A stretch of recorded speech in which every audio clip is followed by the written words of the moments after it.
சென்னை மற்றும் புறநகர் பகுதிகள்னு பார்த்தா இன்றும் நாளையும் பொதுவாக மேகமூட்டமாக இருக்கும். இடி மின்னலுடன் கூடிய கன முதல் மிக கனமழை பெய்யும் வாய்ப்பு. ஸ்பெல்ஸ்ல ஒரு 10 நிமிஷம் நல்லா பெய்ஞ்சிட்டு நீங்க கொஞ்ச நேரம் கழிச்சு அந்த மாதிரி இன் ஸ்பெல்ஸ், இன்டர்மிட்டன்ட் ஸ்பெல்ஸ்ல உங்களுக்கு கன முதல் மிக கனமழை சென்னையிலே பதிவாகும் வாய்ப்பு இருக்கிறது. இப்பொழுது கடந்த 24 மணி நேரத்திலே தமிழகத்திலே வடகிழக்கு பருவமழை தீவிரமாகவும் குறிப்பாக கடலோர தமிழகத்தில் மிக தீவிரமாகவும் இருந்தது. தமிழகத்தின் அநேக இடங்களிலும் கடலோர மாவட்டங்களில் பெரும்பாலான மாவட்டங்களிலும் புதுவை மற்றும் காரைக்கால் பகுதிகளிலுமே மழை பெய்துள்ளது. 24 மணி நேரத்திலே பதிவான மழை அளவுன்னு பார்த்தால் ஒரு இடத்திலே அதிகனமழை கோடியக்கரை என்ற இடத்திலே 25 சென்டிமீட்டர் மழை பதிவாயிருக்கிறது. 4 இடங்களிலே மிக கனமழை, 11 இடங்களிலே கனமழை. எல்லாமே நாகப்பட்டினம் மாவட்டத்தில் தான். கோடியக்கரை, வேதாரண்யம் 19 சென்டிமீட்டர், வேளாங்கண்ணியிலே 13 சென்டிமீட்டர், திருப்பூண்டி மற்றும் நாகப்பட்டினத்திலே 12 சென்டிமீட்டர் பதிவாயிருக்கு. வடகிழக்கு பருவமழை காலத்திலே பதிவான மழை அளவு இன்றைய தேதி வரை 1 அக்டோபரில் இருந்து 29 நவம்பர் வரை இயல்பாக நமக்கு கிடைக்க வேண்டிய மழை 35 சென்டிமீட்டர். இன்று வரை நமக்கு பதிவான மழை 36 சென்டிமீட்டர். இது இயல்பிலிருந்து +3% அதிகம். பருவகால மழை என்று பார்த்தால் +3% அதிகமாக இருக்கிறது. இது அந்த வரைபடம். பெரும்பாலான மாவட்டங்கள்ல நமக்கு இயல்பு மழை கிடைத்திருக்கிறது. நவம்பர்னு பாத்தீங்கன்னா நவம்பர் மாதத்திலே நமக்கு கிடைக்க வேண்டிய மழை 18 சென்டிமீட்டர், கிடைத்த மழை 13 சென்டிமீட்டர். பெரும்பாலான உள் மாவட்டங்கள்ல மற்றும் வட மாவட்டங்கள் இயல்பை விட குறைவாகத்தான் பதிவாயிருக்கிறது. தமிழ் அப்டேட் அவ்வளவுதான்.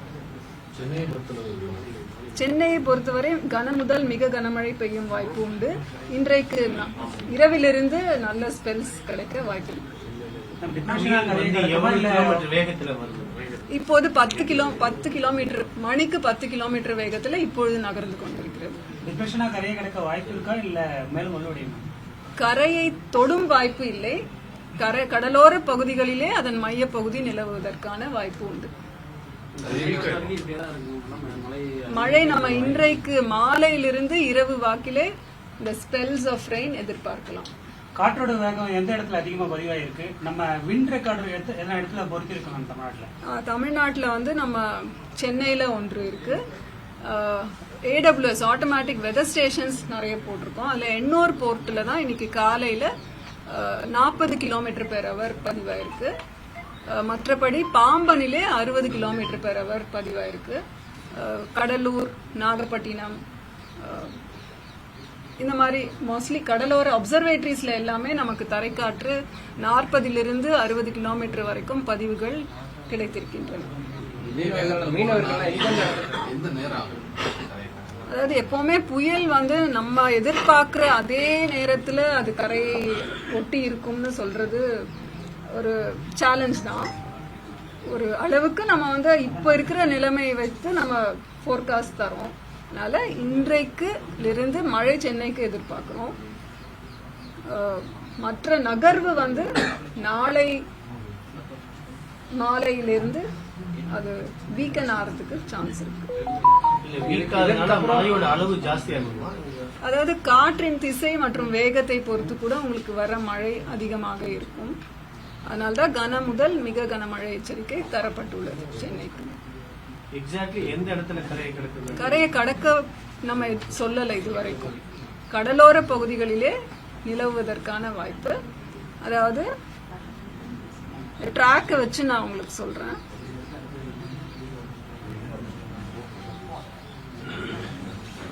இப்ப இது எப்படி நம்ம இது கடல் மேல் விண்ட்ஸ், காற்றின் வேகம் மற்றும் திசை எப்படி இருக்கு அப்படின்றதுக்கு நமக்கு இந்த ஸ்கேட்ரோமீட்டர் விண்ட்ஸ் கிடைக்கும். இதுல பாத்தீங்கன்னா வட இலங்கை பகுதிகளிலே தான் அந்த சுழற்சி காணப்படுகிறது. சுழற்சி மாதிரி ஒரு பேட்டர்ன் இருக்கு இல்லையா? ஸோ இந்த சுழற்சி தான் நமக்கு இப்போ தித்வா புயலாக இருக்கிறது.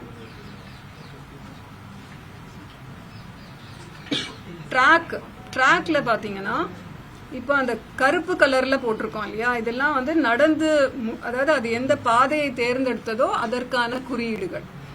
சிகப்பு கலர்ல போட்டிருக்கிறது இனிமேல் வரக்கூடிய பாதை குறித்த ஒரு பதிவு. இது ஃபோர்காஸ்ட். அப்படி பாத்தீங்கன்னா நம்ம 30ஆம் தேதி காலையில அது புயல் என்ற அந்த ஒரு வலுவோடு நகர்ந்து வடமேற்கு திசையில நகர்ந்து 30ஆம் தேதி, அதாவது நாளை மாலை 5:30 மணி வாக்கிலே அப்போது கூட புயலாக இருந்து பின்னர் 30th இருந்து 1ஆம் தேதி டிசம்பர் வரைக்குமான காலகட்டத்தில் அதன் வலு டீப் டிப்ரெஷனாக, அதாவது காற்றழுத்த தாழ்வு மண்டலமாக அதன் வலு குறைய வாய்ப்பிருக்கிறது. அப்போதான் அது வந்து கடலோரத்திலிருந்து மிக நெருங்கிய ஒரு தொலைவில், அதாவது 25 கிலோமீட்டர் தொலைவிலே இருப்பதாக ஒரு கணிக்கப்பட்டிருக்கிறது. முதல்ல சொன்னோம் இல்லைங்களா, நள்ளிரவில், அதாவது இன்று நள்ளிரவில் 60 கிலோமீட்டர் தொலைவிலும், நாளை அதிகாலை 50 கிலோமீட்டர் தொலைவிலும், நாளை மாலை 12 UTC, அதாவது 5:30 மணிக்கு பின்னர் 25 கிலோமீட்டர் தொலைவிலும் நிலை கொண்டிருக்கும் வாய்ப்பு. அதாவது மித்வா புயலோட மைய பகுதி இவ்வளவு அருகில், கரையிலிருந்து இவ்வளவு அருகில் நிலை பெறுவதற்கான வாய்ப்பு இருக்கு என்று கணிக்கப்பட்டுள்ளது. சென்னைக்கு அருகே வரும்போது டிப்ரெஷனா இருக்குமா இல்ல புயலா இருக்குமா? அதுதான் டிப்ரெஷனாக வாய்ப்பு இருக்கு. அந்த டிஸ்டன்ஸ் வந்து 30ஆம் தேதி 5:30 மணி வாக்கிலிருந்து 1ஆம் தேதி அதிகாலை வரைக்குமான இடைப்பட்ட நேரத்திலே அதன் வலு குறைய வாய்ப்பிருக்கிறது.